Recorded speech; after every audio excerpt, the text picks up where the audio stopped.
उत्तर प्रदेश की राजनीति हमेशा से दलित वोट बैंक के इर्द गिर्द घूमती रही है और अब एक बार फिर 9 अक्टूबर से पहले का माहौल अचानक गर्म होता नजर आ रहा है। वजह है बहुजन समाज पार्टी की सुप्रीमो मायावती का नया दाव और भीम आर्मी के चीफ चंद्रशेखर आजाद रावण की सीधी चुनौती। ये दोनों चेहरे दलित राजनीति के सबसे बड़े दावेदार माने जाते हैं, लेकिन दोनों का रास्ता अब अलग अलग हो चुका है।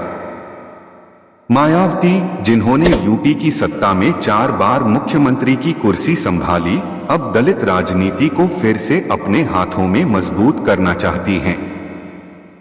दूसरी तरफ चंद्रशेखर रावण, जो नई पीढ़ी के दलित युवाओं की आवाज बनकर उभरे हैं, उन्होंने साफ कह दिया है कि अब बहुजन राजनीति सिर्फ बयानबाजी से नहीं चलेगी, बल्कि सड़क से संसद तक संघर्ष का नया चेहरा चाहिए।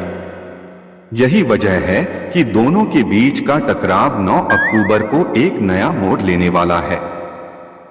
मायावती ने हाल ही में एक बड़ा ऐलान किया। उन्होंने साफ कहा कि बसपा अब किसी भी हाल में बीजेपी या कांग्रेस के साथ गठबंधन नहीं करेगी। उनका कहना है कि ये दोनों पार्टियां दलितों का इस्तेमाल सिर्फ वोट बैंक की तरह करती हैं और चुनाव जीतने के बाद उन्हें हाशिए पर डाल देती हैं। मायावती का यह बयान सीधा सीधा कांग्रेस और बीजेपी दोनों को एक कड़ा संदेश है। दूसरी ओर चंद्रशेखर रावण ने भी मायावती की इस रणनीति पर तंज कसते हुए कहा कि दलित राजनीति को अब बुजुर्ग नेताओं के वादों से नहीं, बल्कि युवाओं के संघर्ष और सड़कों पर उतरकर लड़ी जाने वाली लड़ाई से ताकत मिलेगी।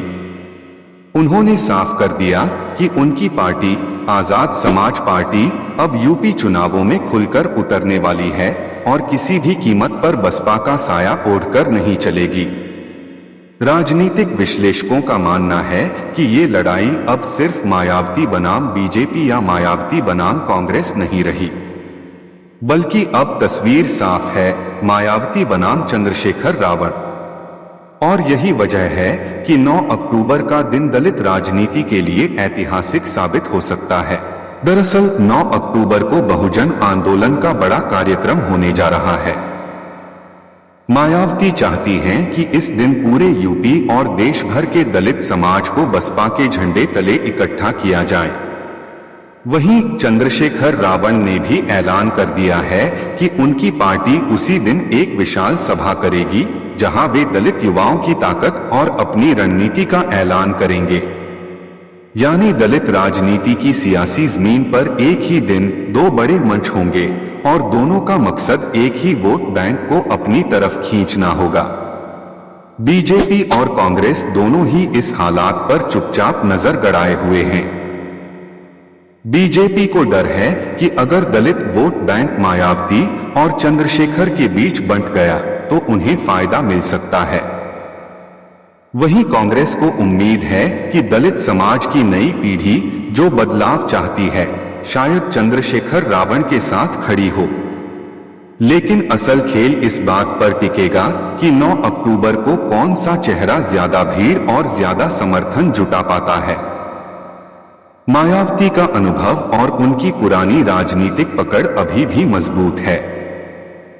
उनके पास ग्रामीण इलाकों में दलित वोट बैंक का बड़ा हिस्सा सुरक्षित है। लेकिन चंद्रशेखर रावण का जोश, युवाओं के बीच उनकी लोकप्रियता और सोशल मीडिया पर उनका दबदबा, ये सब मायावती के लिए सीधी चुनौती है। यही वजह है कि इस बार दलित राजनीति का समीकरण बहुत पेचीदा हो गया है। विश्लेषकों का मानना है कि अगर मायावती और चंद्रशेखर आपस में भिड़ते रहे तो बीजेपी सबसे बड़े फायदे में रहेगी, क्योंकि दलित वोट बैंक बंट जाएगा और बीजेपी को अपनी सोशल इंजीनियरिंग के दम पर बहुमत का रास्ता आसान मिल जाएगा। लेकिन अगर 9 अक्टूबर को मायावती और चंद्रशेखर एक दूसरे के खिलाफ खुलेआम भिड़ गए तो दलित समाज में असमंजस और भी बढ़ जाएगा। अब सवाल यही है, क्या मायावती अपनी पकड़ बनाए रखने में सफल होंगी या फिर चंद्रशेखर रावण दलित राजनीति का नया चेहरा बनकर उभरेंगे? यूपी की सियासत का ये सवाल आने वाले दिनों में पूरे देश की राजनीति को प्रभावित करेगा। क्योंकि दलित वोट बैंक सिर्फ यूपी में ही नहीं बल्कि बिहार, राजस्थान, मध्य प्रदेश और महाराष्ट्र जैसे राज्यों में भी चुनावी नतीजों का पासा पलट सकता है। यानी 9 अक्टूबर से दलित राजनीति गर्म होने वाली है। मायावती और चंद्रशेखर रावण की यह टक्कर सिर्फ 2 नेताओं की लड़ाई नहीं है, बल्कि यह बहुजन समाज की दिशा तय करने वाली सबसे बड़ी राजनीतिक जंग है। आने वाले समय में तय होगा कि दलित राजनीति का ताज किसके सिर सजता है।